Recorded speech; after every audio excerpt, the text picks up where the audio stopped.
Hello students, welcome to my YouTube channel professor Ravindra Gaikwad. आपण कालच्या lecture number 22 मध्ये पाहिलं होतं Hess law for constant heat summation. त्याच्यानंतर आपल्याला आजचा पॉइंट पाहायचा आहे, what are the applications of Hess law. की कालच्या लेक्चरमध्ये आपण हेस लॉचा स्टडी केला होता. आज आपल्याला ॲप्लिकेशन ऑफ हेस लॉचा स्टडी करायचा आहे. हेस लॉ इज यूज्ड फॉर, तो कशासाठी आपण यूज करतो पहा. त्याच्यामध्ये फर्स्ट ॲप्लिकेशन आहे महत्त्वाचं, to calculate heat of neutralization. Neutralization calculate करण्यासाठी, किंवा हीट ऑफ फॉर्मेशन असेल, त्यानंतर हीट ऑफ कंबुशन असेल, किंवा आयोनायझेशन असेल, हे कॅल्क्युलेट करण्यासाठी आपण हेस लॉचा यूज करतो. म्हणजे फर्स्ट ॲप्लिकेशन काय, it is used to calculate heat of neutralization, heat of formation, heat of combustion and heat of ionization. Neutralization असेल तर NuT लिहितो आपण, बरोबर. फॉर्मेशन असेल तर डेल्टा HF लिहितो, कंबुशन असेल तर डेल्टा CS लिहितो, आणि आयोनायझेशन असेल तर डेल्टा I लिहितो. हे सिम्बॉल तुम्हाला माहिती आहे, सांगायची गरज नाही. सेकंड ॲप्लिकेशन आहे, it is used to calculate the heat of reaction, the heat of reactions which may not takes place normally or directly.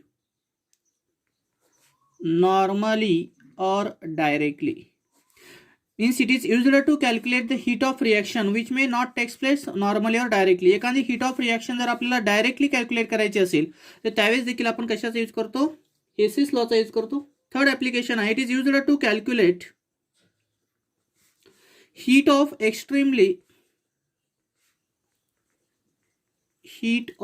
Extremely slow और फास्ट रिॲक्शन. की एखादी केमिकल रिॲक्शन जर तुमची फास्ट किंवा स्लो असेल तर त्याची हीट कॅल्क्युलेट करण्यासाठी देखील आपण हेस लॉचा यूज करतो. अँड महत्त्वाचं ॲप्लिकेशन आहे शेवटचं, it is used to calculate enthalpies of reactants and product. की एखाद्या रिॲक्टन्सची एन्थाल्पीज किंवा तुम्हाला प्रोडक्ट कॅल्क्युलेट करण्यासाठी आपण कशाचा यूज करतो, हेस लॉचा यूज करतो. म्हणजे हे 4 ॲप्लिकेशन महत्त्वाचे आहेत, पहा लक्षात राहू द्या. फर्स्ट ॲप्लिकेशन काय सांगितलं, की हीट ऑफ न्यूट्रलायझेशन असेल, फॉर्मेशन असेल, किंवा कंबुशन असेल, किंवा आयोनायझेशन असेल, हे कॅल्क्युलेट करण्यासाठी आपण हेस लॉचा यूज करतो. सेकंड ॲप्लिकेशनमध्ये काय सांगितलं, की आपल्याला एखाद्या रिॲक्शनची हीट ऑफ रिॲक्शन ही डायरेक्टली आपल्याला कॅल्क्युलेट करता येते किंवा नॉर्मल फॉर्ममध्ये कॅल्क्युलेट करता येते, त्याचा यूज करून. थर्ड ॲप्लिकेशन काय सांगितलं, एखादी फास्ट किंवा स्लो रिॲक्शन असेल तर त्याची हीट आपल्याला कॅल्क्युलेट करता येते. आणि लास्ट ॲप्लिकेशन काय सांगितलं, की एखाद्या रिॲक्टंट किंवा प्रोडक्टची एन्थाल्पी कॅल्क्युलेट करण्यासाठी आपण कशाचा यूज करतो, Hess's law of constant heat summation. पण त्यानंतर आपल्याला ज्याच्यावरचे प्रॉब्लेम पाहिजे, त्याच्यामध्ये फर्स्ट प्रॉब्लेम आहे पहा, calculate the standard enthalpy of the reaction.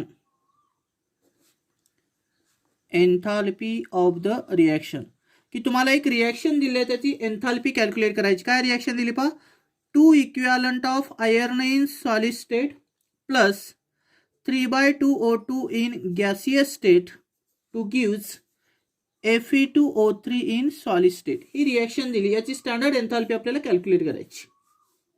त्याच्यामध्ये मी दिलेले व्हॅल्यू जे आहे ते डायरेक्ट गिवन मध्ये लिहितो पहा. गिवन डाटा काय सांगतो पहा, given data standard enthalpy of reaction म्हणजे डेल्टा RH नॉट कॅल्क्युलेट करायचं. म्हणजे काय येणार आहे तर क्वेश्चन मार्क. त्याच्यामध्ये फर्स्ट गिवन डाटामध्ये काय रिॲक्शन दिले पहा प्रॉब्लेममध्ये, 2 equivalent of aluminium in solid state plus Fe2O3 in solid state to gives 2 equivalent of iron in solid state plus Al2O3 in solid state. याच्यासाठी दिलेलं आहे स्टँडर्ड एन्थाल्पी ऑफ रिॲक्शन, किती दिली पहा, -847.6 किलोजूल एवढी दिलेली आहे पहिल्या रिॲक्शनसाठी. आता दुसरी रिॲक्शन काय दिली पहा, 2 equivalent of aluminum in solid state 3/2O2 in gaseous state to gives Al2O3 in solid state. त्यास याच्यासाठी स्टँडर्ड एन्थाल्पीची व्हॅल्यू तुम्हाला दिलेली आहे -1670 किलो जूल. आपल्याकडे गिवन डाटामध्ये एक वरील रिॲक्शन दिलेली होती, कोणती आहे? 2 equivalent of iron in solid state plus 3/2O2 in gaseous state to gives Fe2O3 and solid state. आता आपल्याला हा प्रॉब्लेम जर सॉल्व्ह करायचा असेल आणि त्या प्रॉब्लेममध्ये जर 2पेक्षा जास्त रिॲक्शन जर दिलेले असतील तर आपण एक्झाममध्ये ओळखू शकतो की दिलेला प्रॉब्लेम हा हेस लॉवरचा प्रॉब्लेम आहे. त्याच्यामध्ये जी रिॲक्शन तुम्हाला दिलेली आहे किंवा त्याची स्टँडर्ड एन्थाल्पी कॅल्क्युलेट करायची आहे, त्या रिॲक्शन आपल्याला ह्या 2 रिॲक्शनच्या आधारे तयार करायची असते. म्हणून त्याच्यामध्ये वरी आयर्न दिसतो तुम्हाला आणि इकडे Fe2O3 आहे. मग पहिल्या आणि दुसऱ्या रिॲक्शनमध्ये जर आपण कम्पेअर केलं तर पहिल्या रिॲक्शनमध्ये आयर्न आहे पण तो राईट हँड साईडला आहे, आपल्याला कुठं घ्यायचा आहे? लेफ्ट हँड साईडला घ्यायचा. म्हणून पहिल्या रिॲक्शनला आपण रिव्हर्स करणार and then adding the second reaction, आणि दुसरी रिॲक्शन आहे तशी राहून द्यायची कारण आपल्याला Fe2O3 तयार करायचा. तो Fe3O3 काय आहे? राईटला आहे. नंतर रिव्हर्स रिॲक्शन जर फर्स्ट केली तर तो कुठे येईल? तुमचा राईटला येईल. म्हणून याच्यामध्ये फक्त रिॲक्शन नंबर फर्स्ट जी आहे ती रिव्हर्स करायची आणि सेकंड रिॲक्शन आहे तशी राहून द्यायची. ही ट्रिक जर लक्षात आली तर तुम्हाला प्रॉब्लेम इझिली सॉल्व्ह करता येतो. Reverse equation 1 and then add equation 2. की इक्वेशन 1 काय करायचं? फक्त रिव्हर्स करायचं. मग रिव्हर्स केल्यानंतर तुम्हाला थर्मोकेमिकल इक्वेशनच्या आधारे माहिती आहे की साईन फक्त चेंज होतं, मॅग्निट्यूड आहे तसं राहतं. आणि रिव्हर्स केल्यानंतर सेकंड रिॲक्शन आहे तशी लिहायची, म्हणजे त्याची ॲडिशन करायची. काय होईल मग? ही रिॲक्शन रिव्हर्स केली तर 2 equivalent of iron in solid state Al2O3 in solid state to gives 2 equivalent of aluminum in solid state and Fe2O3 in solid state.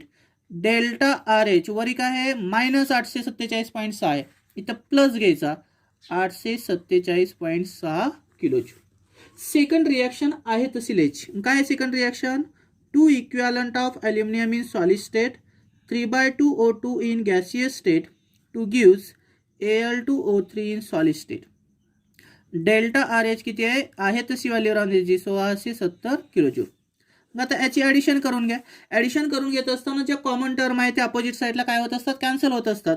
आणि थर्मोकेमिकल इक्वेशनमध्ये एक गोष्ट महत्त्वाची आहे की त्याला मल्टिप्लिकेशन आणि डिवायडेड करू शकतो. इकडं 2 ॲल्युमिनियम आहे, इकडं 2 ॲल्युमिनियम आहे, कॅन्सल होईल. इकडे Al2O3 आहे, इकडे Al2O3 आहे, कॅन्सल होईल. आता शिल्लक काय राहतो? 2 equivalent of iron in solid state 3/2O2 in gaseous state to gives Fe2O3 in solid state. म्हणजे वरी जी आपण रिॲक्शन लिहिली होती रिॲक्शन तिथं आली पाहिजे. मग काय सांगतो बघा आता? According to Hess's law. अशी जर कंडिशन केलेली असेल तर कोणता लॉ यूज करायचा? आपण हेसेस लॉ यूज करायचा. According to Hess's law. Hess's law काय सांगतो? डेल्टा RH आपल्याला कॅल्क्युलेट करायचा आहे. मग याला मी 1 नंबर देतो आणि याला 2 नंबर देतो. म्हणजे काय येईल? Delta RH1 not plus delta RH2 not. याची व्हॅल्यू टाकून घ्या. Plus 847.6 plus -1670. काय होईल इथं नेक्स्ट स्टेपला? प्लस 847.6 अधिक वजा होईल 1670. आता इथं काय होईल पहा? 1670 काय नाही म्हणजे पॉईंट देऊ आपण इथं आणि 847.6 याची वजा बाकी करा. अधिक वजा काय येईल? वजा केली तर 10 मधनं 6 गेले 4, 4ला 1 बरोबर. नंतर इथं काय होईल तुमचा? 10 मधनं 8 गेले राहिले 2, 4ला 1, 7 मधनं 5 गेले राहिले 2, 16तनं 8 गेले 8, म्हणजे किती आलं? 822.4. येतं मोठ्या संख्येत चिन्ह द्या. किती येईल? मायनस. म्हणजे डेल्टा RH ची व्हॅल्यू जर पाहिली तर ती किती आली तुमची? -822 किलो जूल पर मोल. म्हणजे असं लिहू शकता standard enthalpy of reaction is -822.4 kilo joule. किती आले उत्तर? -822.4 किलो जूल. आता 2 नंबरचा प्रॉब्लेम आपण पाहणार आहोत. 2 नंबरचा प्रॉब्लेम काय सांगतो पहा? थोडासा लेंदी प्रॉब्लेम आहे पण एकदम सोपा आहे पहा.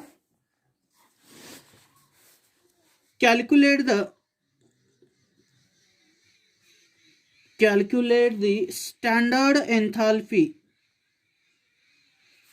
Standard enthalpy of the reaction, की रिॲक्शनची स्टँडर्ड एन्थाल्पी याच्यामध्ये देखील आपल्याला कॅल्क्युलेट करायची. खाली रिॲक्शन दिली पहा. SiO2 in solid state plus 3 equivalent of carbon in graphite form. मी प्रत्येक वेळेस ग्राफाईट लिहिणार नाही, लक्षात ठेवा. Silicon carbide in solid state plus 2 equivalent of carbon monoxide in gaseous state from the following reaction. मग खाली एक तुम्हाला रिॲक्शन दिलेली आहेत. ज्या खाली तुम्हाला गिवन डाटामधल्या ज्या रिॲक्शन आहेत ती मी डायरेक्ट प्रॉब्लेममध्ये लिहून दाखवतो पहा. डायरेक्ट आपण लिहू गिवन डेटा. काय कॅल्क्युलेट करायचे? स्टँडर्ड एन्थाल्पी ऑफ रिॲक्शन म्हणजे डेल्टा RH नॉट.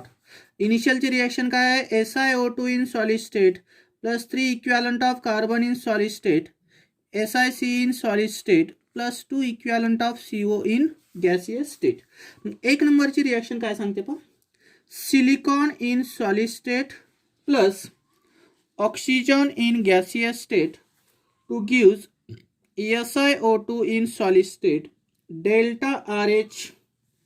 जर आपण इथे कन्सिडर केली डेल्टा RH1 तर काय येईल इथं पहा -911 किलो जूल.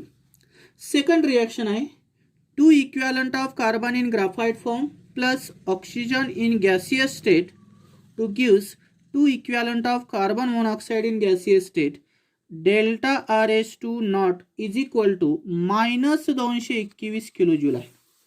त्यानंतर तिसरी रिॲक्शन गिवन मधली आहे silicon in solid state plus carbon in graphite form to gives silicon carbide in solid state delta RH third nought is equal to आहे 65.3 किलो जूल. तर ही प्रॉब्लेममध्ये रिॲक्शन आहे तशी आपण लिहून घेतलं. मग आता याच्यामध्ये एकापेक्षा जास्त रिॲक्शन म्हणजे हा प्रॉब्लेम देखील कशावरचा आहे? हेसिस लॉवरचा आहे. आपण आयडेंटिफाय करू शकतो. त्यासाठी आपल्याला ही रिॲक्शन इथं या 3 रिॲक्शनच्या आधारे तयार करायची. म्हणून याच्यामध्ये लक्षात राहू द्या की फर्स्ट रिॲक्शन आपण रिव्हर्स करणार आहोत आणि त्याच्यामध्ये सेकंड आणि थर्ड रिॲक्शन ऍड करणार आहोत. मग काय येईल इथं? Reverse equation 1 and then add equation 2 and third. आणि नंतर काय ऍड करायचं? इक्वेशन 2 आणि थर्ड ऍड करायचं. कसं ऍड करणार पहा. SiO2 in solid state reverse करायची. SiO2 in solid state to give silicon in solid state plus O2 in gaseous state delta RH1 is equal to, इकडं मायनस होता इकडं प्लस होईल 911 किलो जूल. कारण इथं रिव्हर्स केलं म्हणून साईन चेंज झालं पहा, लक्षात राहू द्या.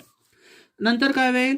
दुसरी रिॲक्शन आहे तशी लिहायची. Carbon in solid state plus oxygen in gaseous state to gives 2 equivalent of CO in gaseous state delta RH2 not म्हणजे सेकंड रिॲक्शनसाठी आहे म्हणून 2 घेतलं. किती आहे? 221 किलो जूल. मायनसमध्ये आहे तसे राहून द्यायचं. नंतर थर्ड रिॲक्शन आहे तशी लिहायची. Silicon in solid state carbon in solid state की gives silicon carbide in solid state delta RH3 is equal to -65.3 kilo joule. आता याच्यामध्ये आपण हे रिॲक्शन लिहून घेतलं. पहिली रिव्हर्स फॉर्ममध्ये लिहिली, दुसरी आणि तिसरी त्याच्यामध्ये ऍड करायची. ऍड करत असताना लेफ्ट साईडच्या अपोजिट साईडच्या ज्या टर्म आहेत ते काय होतील? कॅन्सल होतील. आता काय काय कॅन्सल होईल पाहिजे? इकडं ऑक्सिजन आहे, इकडं ऑक्सिजन आहे, कॅन्सल होईल. इकडं सिलिकॉन आहे, इकडं सिलिकॉन आहे, कॅन्सल होईल. आता शिल्लक काय राहायला पाहिजे?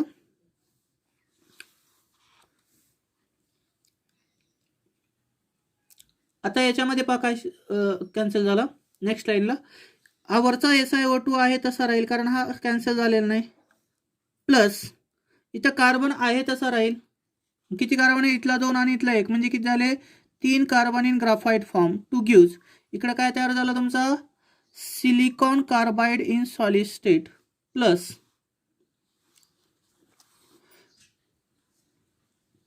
2 CO silicon carbide in solid state plus 2 CO in gaseous state.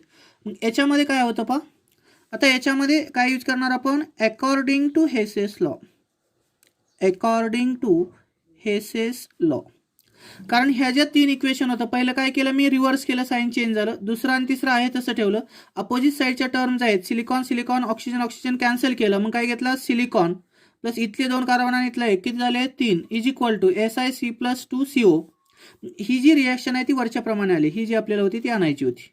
जर तुम्हाला तसं नाही लक्षात आलं तर डायरेक्ट वरची रिॲक्शन इथं खाली लिहायची, तुम्हाला ॲज इट इज येऊन जाईल ते answer. Therefore according to Hess's law delta R H naught is equal to delta R H 1 plus delta R H 2 plus delta R H 3.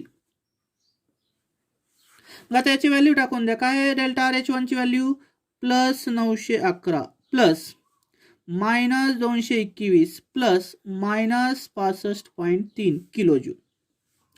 आता इथं पहा काय होईल, ही टर्म सॉल्व करून घ्या. प्लस 911 अधिक वजा वजा 221 अधिक वजा वजा 65.3. नंतर काय होईल पहा इथं प्लस 911 आणि हे प्लस आहे, मग इथं काय होईल, या दोघांची बेरीज करून घ्या. जर आपण डायरेक्ट अशी बेरीज केली तर काय येईल 911 आणि 200 अधिक वजा वजाबाकी करून घ्या इथं आणि मोठ्या संख्येत चिन्ह द्यायचं. म्हणजे 911 वजा 221, 1 मधनं 1 गेले 0, 11 2 गेले 9, हातच्याला 1, 9 मधनं 3 गेले 6, म्हणजे किती आलं प्लस 690 मायनस 65.3 अधिक वजा वजा, मग काय होईल इथं 690 आणि 65.3 ची वजाबाकी करा. याची जर वजाबाकी केली तर किती येतं 24.7. 10 मधनं 3 गेले 7, हातच्याला 1 बरोबर, 10 मधनं 6 गेले 4, हातच्याला 1, 9 मधनं 7 गेले राहिले 2, हातच्याला 1, 6 मधनं 1 गेले राहिले 6. 1 मिनिट. इथं काय करणार आपण 690.0 आणि 65.3 यांची वजाबाकी करायची. कशी वजाबाकी करणार पाहिजे, 10 मधनं 7 जर केले तर खाली किती राहिले तुमचे, 10 मधनं 3 गेले तर 7, हातच्याला 1, 10 मधनं 6 गेले तर 4, हातच्याला 1, 9 मधनं 7 गेले 2 आणि 6 म्हणजे 624.7, म्हणजे किती उत्तर आलं प्लस 624.7 किलो जूल मध्ये. Means delta R H naught is equal to किती आला तुमचा प्लस 624.7 किलो जूल. अशाच प्रकारचे काही तुमचे अनसॉल्व प्रॉब्लेम आहेत ते मी PDF नोट्समध्ये तुम्हाला सॉल्व करून दिलेले आहेत, ते तुम्ही सॉल्व करा. आणि उद्यापासून आपण स्पॉन्टेनियस रिॲक्शनला सुरुवात करणार आहोत.